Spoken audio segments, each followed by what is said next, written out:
नमस्कार दोस्तों, इस छोटे सी वीडियो में हम बात करने वाले हैं कि फैमिली डिस्प्यूट इतने क्यों बढ़ रहे हैं, डिवोर्स रेट इतना क्यों बढ़ रहा है। देखिए साहब, मैं सेकंड सेमेस्टर में कोर्ट आ गया था इंटर्नशिप करने के लिए और आज समथिंग समथिंग मुझे वकील बनने 3-4 महीने हो गए हैं, है ना?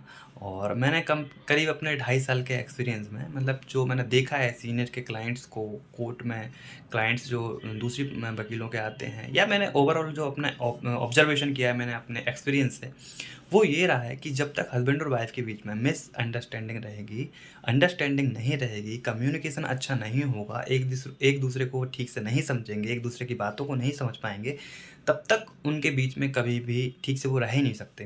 क्योंकि देखिए 5-10% सबके बीच में होता है, रिलेशन है, अगर भाई-भाई भी होते हैं तो भी उनके बीच में थोड़ा बहुत चलता है इतना।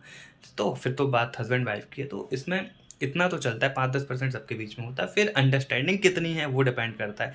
अगर अंडरस्टैंडिंग अच्छी है तो वो 5-10 वहीं पे ख़त्म हो जाएगी, लेकिन दोनों में नहीं है तो वो 5-10% से 100% तक जा रही है और डिवोर्स रेट भी इसीलिए यहाँ पे इतने बढ़ रहे हैं, फैमिली डिस्प्यूट इतने बढ़ रहे हैं।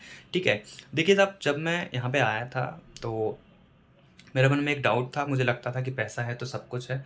जो बात सही है, पैसा है तो सब कुछ है, इस पे हम कभी और बात करेंगे, लेकिन पारिवारिक जो सुख होता है, जो फैमिली का सुख होता है ना, उससे बड़ा कोई सुख है ही नहीं, ठीक है? क्योंकि जिनके मैंने ऐसा देखा है लोगों को जिनको मंथली में लाखों में सैलरी आ रही है, हज़ारों में नहीं लाखों में सैलरी आ रही है, अच्छा खासा बिज़नेस है, लेकिन जब वो कोर्ट आते हैं, जब वो अपने दुखड़े सुनाते हैं, जब वो स्ट्रेस में घूमते दिखते हैं, तो तब मुझे लगता है कि भई पारिवारिक सुख होना ज़्यादा ज़रूरी है। पैसा तो क्या है थोड़ा बहुत कम भी होगा तो काम चल जाएगा, लेकिन अगर फैमिली में कलेश है ना, तो भाई साहब लंका लगनी है। तो समझ पाए होंगे मेरी बात को कि डिवोर्स रेट क्यों बढ़ रहे हैं, फैमिली डिस्प्यूट क्यों बढ़ रहे हैं।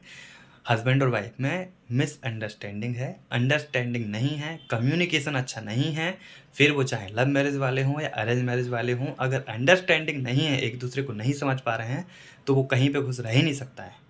Thank you.